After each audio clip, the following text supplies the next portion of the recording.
महाराष्ट्र के गवर्नर श्रीमान रमेश बैस जी, मुख्यमंत्री श्रीमान एकनाथ शिंदे जी,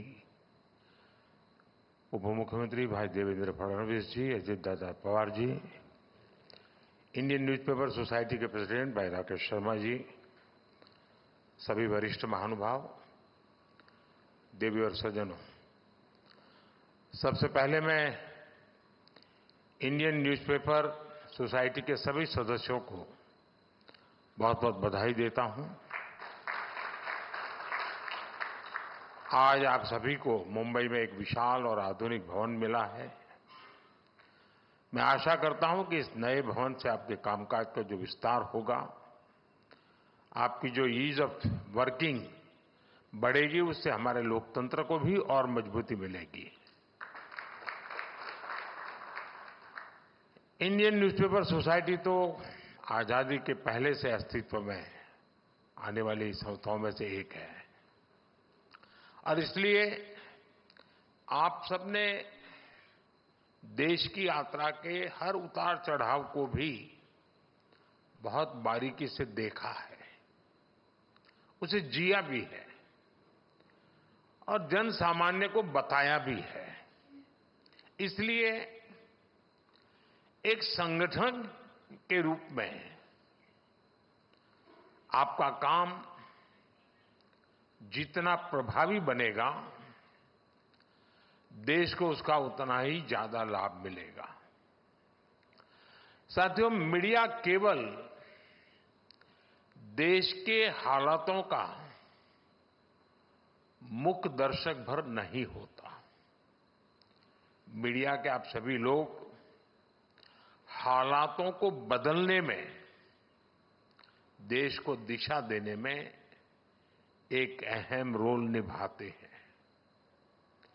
आज भारत एक ऐसे कालखंड में है जब उसकी अगले 25 वर्षों की यात्रा बहुत अहम है।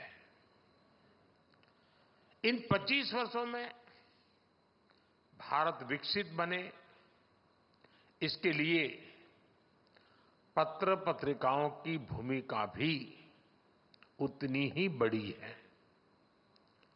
ये मीडिया है जो देश के नागरिकों को जागरूक करता है। ये मीडिया है जो देश के नागरिकों को उनके अधिकार याद दिलाता रहता है और यही मीडिया है जो देश के लोगों को ये एहसास दिलाता है कि उनका सामर्थ्य क्या है। आप भी देख रहे हैं, जिस देश में नागरिकों में अपने सामर्थ्य को लेकर आत्मविश्वास आ जाता है, वो सफलता की नई ऊंचाई प्राप्त करने लगता है। भारत में भी आज यही हो रहा है। मैं एक छोटा सा उदाहरण देता हूं आपको। एक समय था जब कुछ नेता खुलेआम कहते थे कि डिजिटल ट्रांजैक्शन भारत के लोगों के बस की बात नहीं है। ये लोग सोचते थे कि आधुनिक टेक्नोलॉजी वाली चीजें इस देश में नहीं चल पाएगी, लेकिन भारत की जनता की सूझबूझ और उनका सामर्थ्य आज दुनिया देख रही है। आज भारत डिजिटल ट्रांजैक्शन में दुनिया में बड़े बड़े रिकॉर्ड तोड़ रहा है। आज भारत के यूपीआई की वजह से आधुनिक डिजिटल पब्लिक इंफ्रास्ट्रक्चर की वजह से लोगों की ईज ऑफ लिविंग बढ़ी है। लोगों के लिए एक स्थान से दूसरे स्थान पैसे भेजना आसान हुआ है। आज दुनिया भर में हमारे जो देशवासी रहते हैं, खास करके गल्फ के देशों में, वो सबसे ज्यादा रेमिटेंस भेज रहे हैं और उनको जो पहले खर्च होता था उसमें से बहुत कमी आ गई है। और इसके पीछे एक वजह ये डिजिटल रिवॉल्यूशन भी है।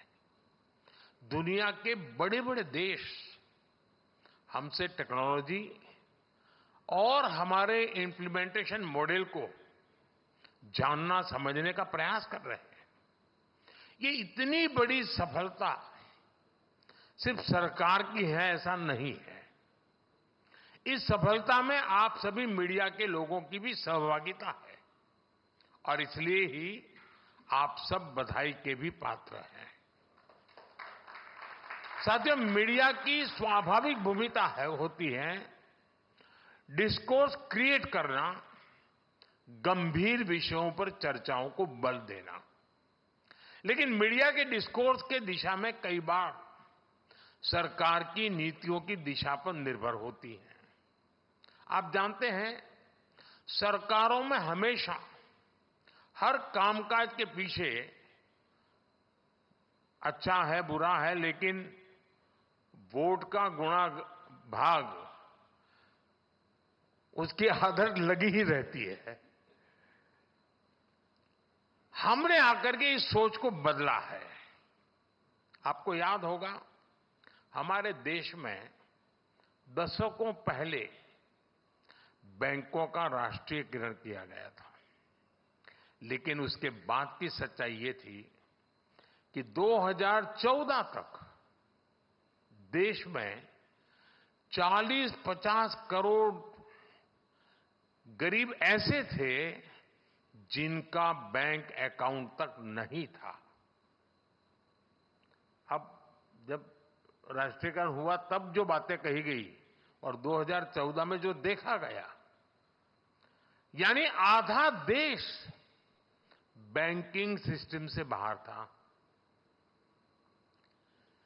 क्या कभी हमारे देश में ये मुद्दा बना?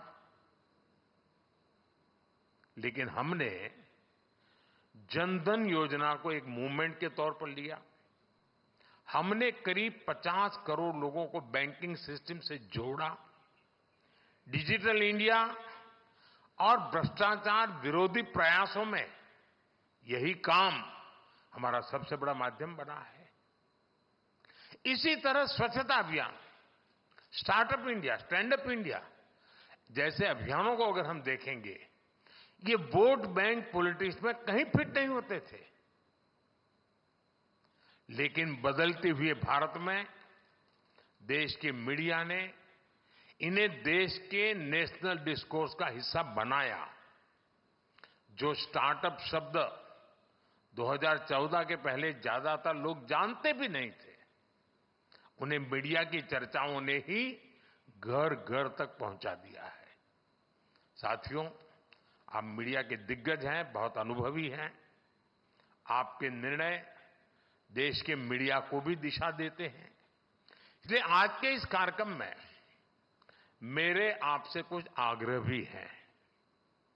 साथियों, किसी कार्यक्रम को अगर सरकार शुरू करती है तो ये जरूरी नहीं है कि वो सरकारी कार्यक्रम है।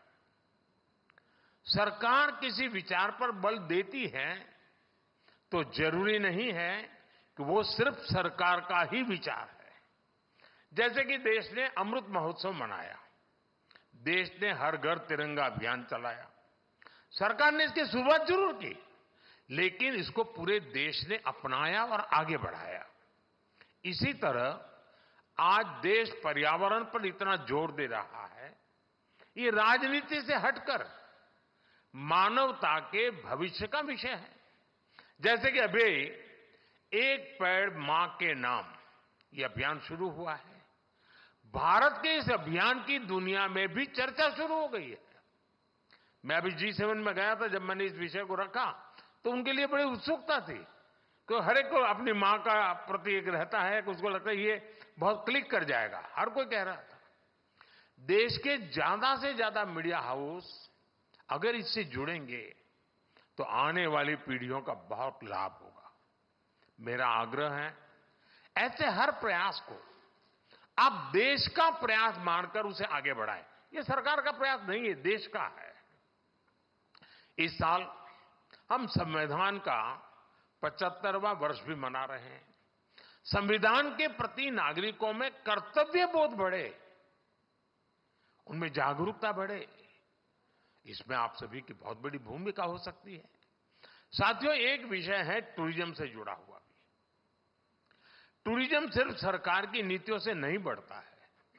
जब हम सब मिलकर देश की ब्रांडिंग और मार्केटिंग करते हैं तो देश के सम्मान के साथ साथ देश का टूरिज्म भी बढ़ता है।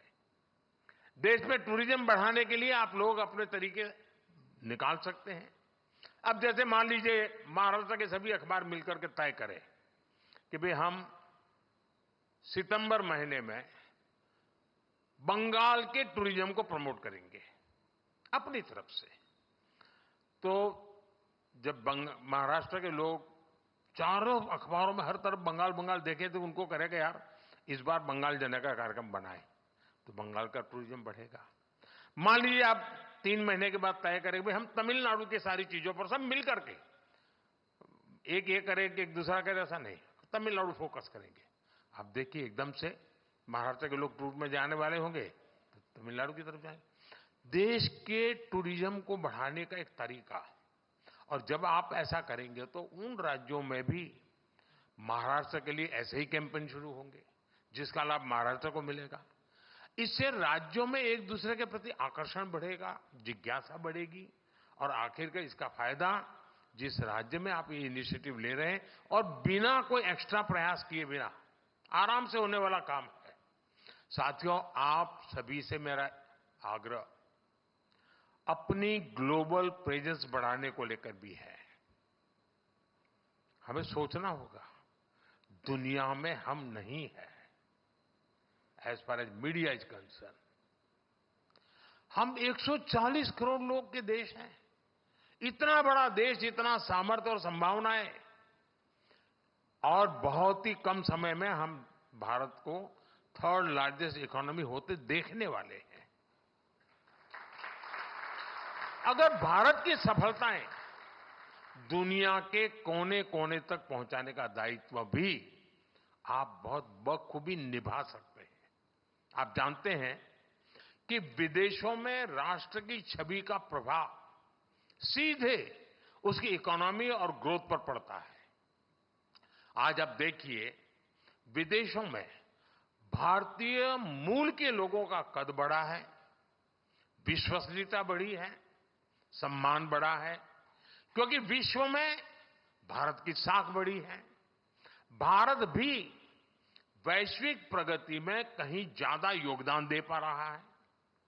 हमारा मीडिया इस दृष्टिकोण से जितना काम करेगा देश को उतना ही फायदा होगा। और इसलिए मैं तो चाहूंगा कि जितनी भी यूएन लैंग्वेजेज है उनमें भी आपके पब्लिकेशंस का विस्तार हो। आपकी microsites, social media accounts in भाषाओं में भी हो सकते हैं। और आजकल तो एआई का जमाना है। ये सब काम आपके लिए अब बहुत आसान हो गए हैं। साथियों, मैंने इतने सारे सुझाव आप सबको दे डाले हैं। मुझे मालूम है आपके अखबार में, पत्र पत्रिकाओं में बहुत लिमिटेड स्पेस हो रहती है, लेकिन आजकल हर अखबार पर और हर एक के पास एक पब्लिकेशन के डिजिटल एडिशंस भी पब्लिश हो रहे हैं। वहां न स्पेस की लिमिटेशन है और न ही डिस्ट्रीब्यूशन की कोई समस्या है। मुझे भरोसा है कि आप सब इन सुझावों पर विचार करके नए एक्सपेरिमेंट्स करेंगे और लोकतंत्र को मजबूत बनाएंगे। और मैं पक्का मानता हूं कि आपके लिए एक भले 2 पेज की छोटी एडिशन जो दुनिया की यूएन की कम से कम लैंग्वेजेज में हो, दुनिया का अधिकतम वर्ग उसको देखता है, पढ़ता है, एम्बेसीज उसको देखती है, और भारत की बात पहुंचाने की एक बहुत बड़ा सोर्स आपकी ये जो डिजिटल एडिशंस है उसमें बन सकता है। आप जितना सशक्त होकर काम करेंगे देश उतना ही आगे बढ़ेगा। इसी विश्वास के साथ आप सभी का बहुत बहुत धन्यवाद। और आप सबसे मुझे मिलने का अवसर भी मिल गया। मेरी आपको बहुत शुभकामनाएं हैं। धन्यवाद।